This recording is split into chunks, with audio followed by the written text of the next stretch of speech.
Continuando con el desarrollo del módulo 1, hablaremos respecto a las características de los factores psicosociales laborales. Como hablamos en el tema anterior, los factores psicosociales o factores de riesgo psicosocial en realidad, según lo que nos dice la Fundación ISTAS, son aquellas características nocivas de cómo se organiza el trabajo, de la forma en la que se está gestionando el trabajo y obviamente tiene que ver por consecuencia de las inadecuadas condiciones psicosociales de trabajo, específicamente de la deficiente organización del trabajo. Según Bernardo Moreno Jiménez, nos dice que los factores psicosociales se conceptualizan como aquellos aspectos descriptivos que se relacionan o aluden a la estructura organizacional y aquellas condiciones psicosociales del trabajo, como por ejemplo la cultura, el clima laboral, los estilos de liderazgo, los diseños del puesto de trabajo, la distribución de la carga de trabajo, la estructuración de las jornadas de trabajo. Pero también nos dice que estos factores psicosociales pueden convertirse en factores de riesgo psicosocial, es decir, son predictivos. ¿Por qué? Porque van a referir a condiciones organizacionales cuando éstas tienen la probabilidad de impactar o tener efectos lesivos o afectando negativamente la salud y sobre todo el bienestar de sus trabajadores. Estos factores de riesgo psicosociales son factores que desencadenan tensión y obviamente el estrés laboral.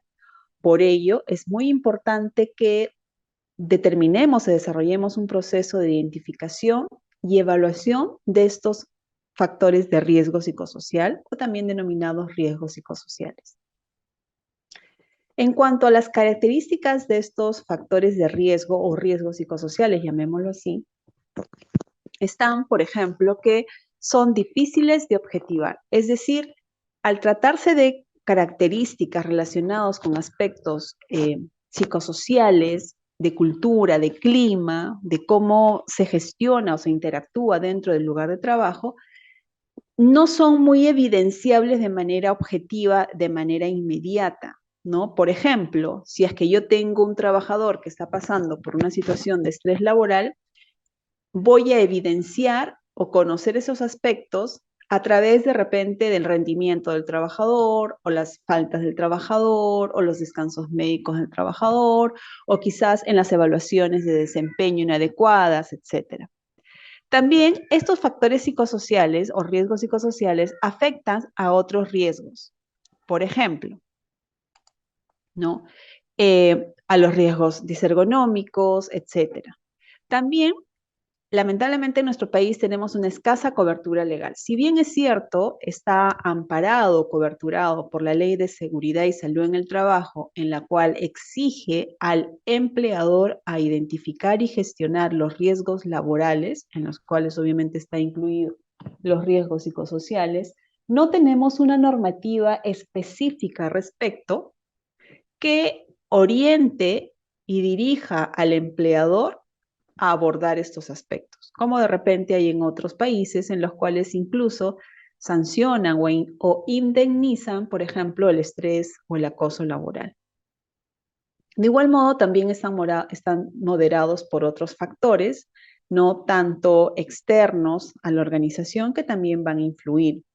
Y de igual modo, es difícil de intervenir sobre ellos. Al no ser fácilmente objetivables, ¿no? O ser evidenciables de manera muy clara, también genera dificultad para intervenir porque va a demandar no solamente intervenir a nivel de trabajador, sino sobre todo a mejorar o intervenir esas condiciones de trabajo para evitar la presencia de estos riesgos. ¿Cómo se clasifican estos factores o riesgos psicosociales? Bueno, hay diferentes clasificaciones. Aquí tenemos o estamos observando la desarrollada por Rosenboom, en la cual nos habla de factores organizacionales que tienen que ver con política y la filosofía de la organización.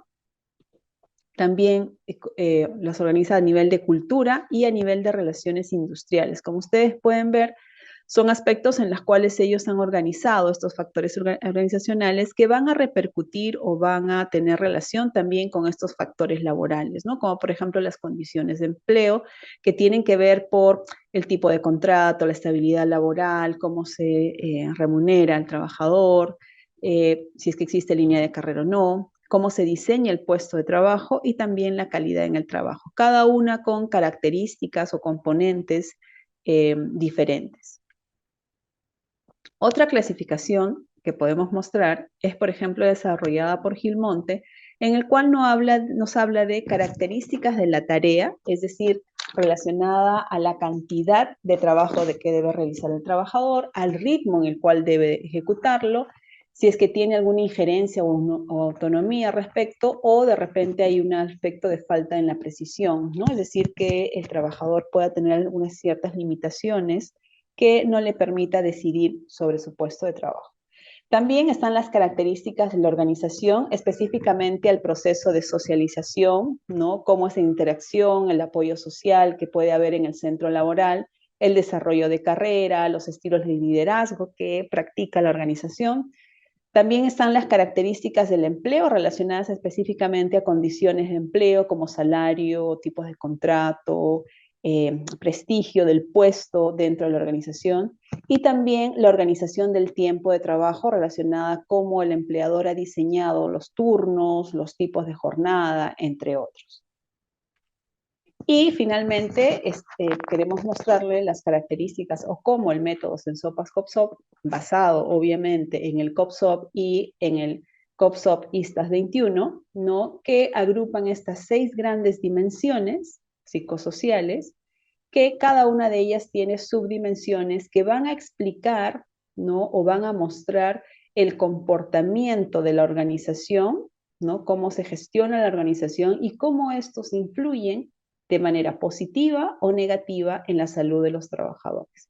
El método nos describe, por ejemplo, exigencias psicológicas en el trabajo, el conflicto, la dinámica trabajo-familia, el control que tiene el trabajador sobre su puesto de trabajo, el apoyo social y la calidad de liderazgo que percibe el trabajador, las compensaciones en el trabajo y capital social, ¿no? Como ustedes pueden ver, son aspectos que se van a ir desarrollando a lo largo de la capacitación. Antes de finalizar este punto, es muy importante que nosotros delimitemos y determinemos cuál es nuestro foco de evaluación cuando hacemos una evaluación una evaluación de riesgos psicosociales. ¿Quién es nuestro objeto de estudio? Llamémoslo así. ¿Es el trabajador o trabajadores? ¿Es la organización o centro laboral? ¿O son los trabajadores y la organización? ¿Hacia dónde o cuál es nuestro objeto de estudio? Como ustedes muy bien seguramente están respondiendo, nuestro objeto de estudio es la organización. ¿Por qué? Porque nosotros vamos a medir los riesgos presentes en la organización que están relacionados, recuerden ustedes, específicamente a cómo se organiza el trabajo, cómo se gestiona el trabajo, cómo se delimitan los puestos, las funciones que el trabajador debe desarrollar. Y ustedes me dirán, ¿no? De que eso no es así, porque yo no le puedo preguntar a la empresa, yo tengo que preguntarle al trabajador. Por lo tanto, a quien le aplico el cuestionario, a quien desarrollo la entrevista, es al trabajador. Claro, nosotros vamos a evaluar al centro de trabajo o tu organización, institución, y lo vamos a hacer a partir de la percepción de los trabajadores de lo que está ocurriendo en su puesto de trabajo y en la organización. Reitero, nuestro objeto de estudio es la organización. Por ello, una vez que empecemos a desarrollar la metodología COPSOP en el siguiente módulo, debemos que tener la consideración y obviamente aplicar que científicamente hablando, técnicamente hablando, el proceso de evaluación de riesgos psicosociales es un proceso participativo al 100%. ¿En qué sentido? Uno, porque tiene que haber participación y compromiso de los decisores, de los directivos de la organización, es decir, del empleador. también tiene que haber compromiso y participación de los trabajadores y obviamente también el compromiso y participación del área importante y que gestiona todo esto que tiene que ver con el área de seguridad y salud en el trabajo de la organización. Ellos conforman, obviamente que conforman la organización, participan de manera activa en todo este proceso, desde la planificación, acuerdos, ¿no? La aplicación del cuestionario, del método, la recopilación de la información, el análisis de la información, la elaboración del informe, la presentación de los resultados y también la presentación e implementación de las actividades preventivas, ¿no? Para mejorar esas condiciones de trabajo y obviamente proteger así la salud de los trabajadores. Recuerden que si no se gestiona adecuadamente, no solamente la salud del trabajador se perjudica y se impacta o se afecta, sino también el crecimiento de la organización, porque recuerden que un trabajador con un estado de salud no adecuado, la calidad del producto que desarrolla, la calidad del trabajo, su desempeño, no va a ser el adecuado. Y obviamente eso también afecta al crecimiento de la organización y afecta también desde el punto de vista económico. Por ello es muy importante que haya un equilibrio de salud, de bienestar entre los trabajadores y la organización. La organización brindando condiciones adecuadas de trabajo y obviamente el trabajador desarrollando con la responsabilidad que siempre lo caracteriza y obviamente el compromiso y la calidad del trabajo que aplica en la organización.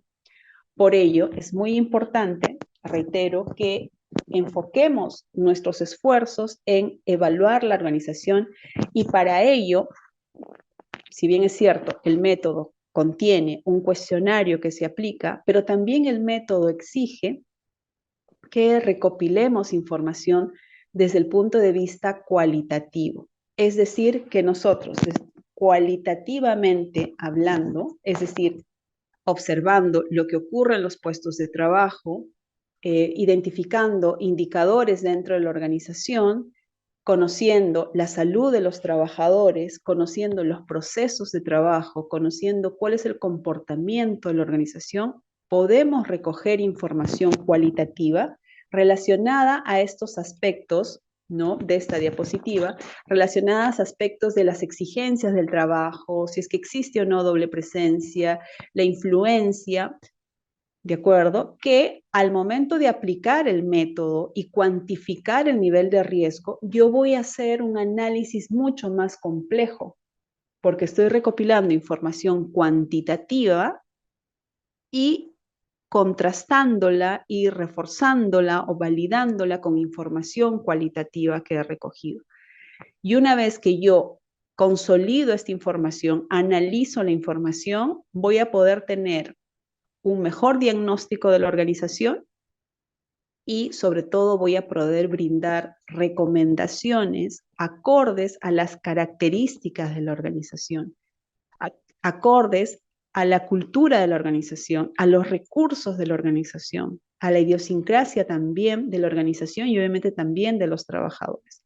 Por lo tanto, lo que yo implemente va a tener mejor viabilidad y vamos a alcanzar el objetivo que es proteger la salud de los trabajadores. Recuerden que siempre tenemos que abordar la organización de manera profesional, técnica, brindando los canales necesarios para poder comunicarnos con los trabajadores, conocer los puestos de trabajo, es muy importante el trabajo de campo, y siempre enmarcándolo en la confidencialidad y el respeto por la información que nos proporciona la organización. Muchas gracias.